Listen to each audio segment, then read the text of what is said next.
안녕하십니까, 문틀란TV입니다. 윤석열 정부가 한국의 노동개혁사에서 길이 남을 중대한 성과가 나왔습니다.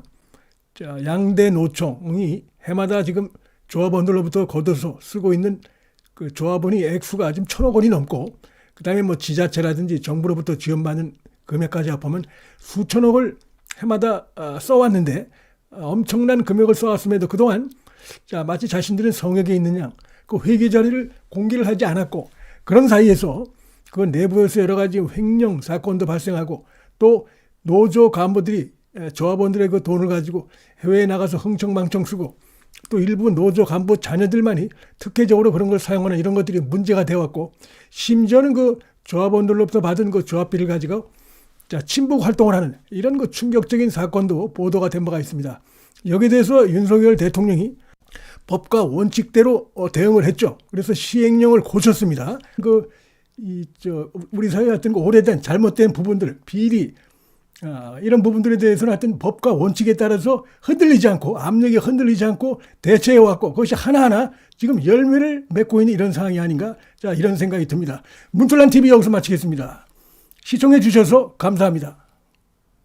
그 바람에 이들이 그 회계 공시에 참여하지 않게 되면은 이 조합원들이 세액공제 혜택을 받을 수 없게끔 이렇게 원칙적으로 강력한 그 대책을 마련했습니다. 결국은 어제 한국노총이 두 손을 든 데 의해서 오늘 그 다음 날인 오늘 민주노총도 내부의 그 회의를 거쳐갖고 정부의 회계 공시에 참여하겠다, 이렇게 입장을 밝혔습니다.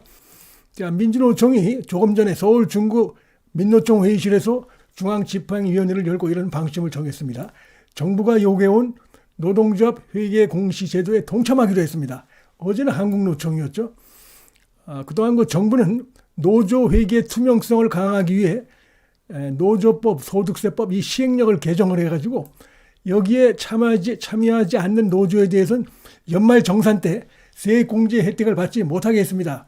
이제 좀 있으면 연말정산 시즌인데 아마 이 내부에서 불만, 우려가 굉장히 커왔던 것으로 보입니다. 결국은 한국노총과 민노총이 두 손을 들었다, 이렇게 볼 수가 있겠습니다. 자, 지금 보면 어제는 한국노총이 62년 회계 성약이 깨졌다, 이런 것이 상당히 큰 뉴스로 보도가 된 바가 있었습니다. 결국 이제 세금 혜택을 못 받자 정부안을 수용한 것이죠. 한국노총이 어제 정부 방침대로 회계를 공시하겠다, 이렇게 밝힌 것은 우리 그 노동계 3대 적폐 중 하나가 지금 정리되는 이정표라는 해석이 나오고 있습니다. 한국노총과 민주노총 중 거대 노조의 강성 파업과 깜깜이 회계, 또 노노 간의 착취, 화물연대 파업에서 이런 것이 많이 나타나죠.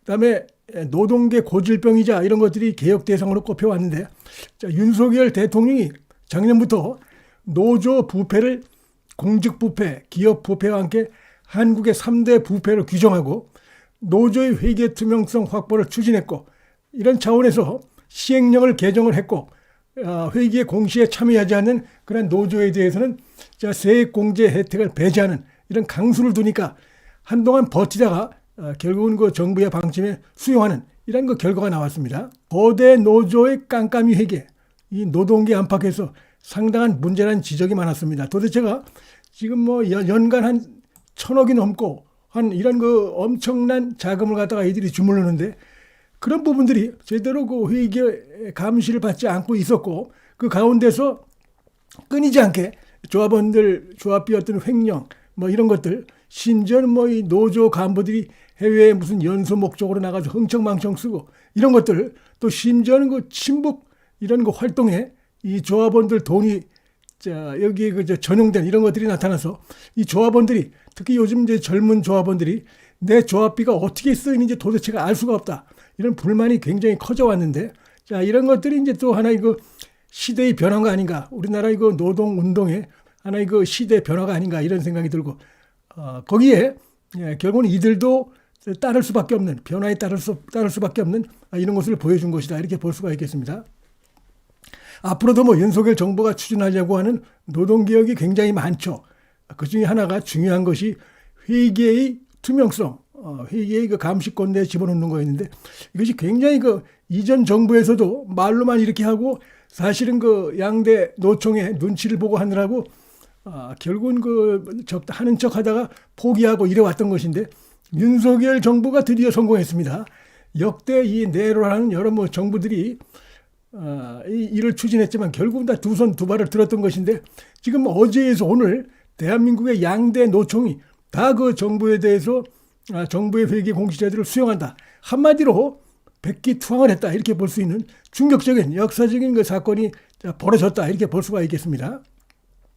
자, 윤석열 대통령이 지금 사우디 국빈 방문을 하고 있는데 지난 그 폴란드와의 무기 수출, 그 다음에 작년에 UAE와의 그 무기 수출, 그 규모보다도 훨씬 뛰어넘는 역사상 대한민국 역사상 최대 규모의 사우디와의 그 무기 수출이 사실상 계약이 성사된 것으로 이렇게 나오고 있습니다. 다만 이제 이 사우디가 정확한 규모 이런 것들은 좀 외부로 밝히지 말아달라는 부탁을 하고 있는 것으로 되어 있습니다. 왜냐하면 사우디가 어떤 무기를 얼마큼 구입을 했다 이런 것이 알려지면 중동에 있는 그 다른 나라들에게 자극을 줄까봐 이 사우디 측에서 굉장히 민감해하고 있고 그래서 구체적인 것은 밝히지 않고 있지만 정부에서 상당히 크다 이런 얘기를 거듭해서 밝히고 있어요.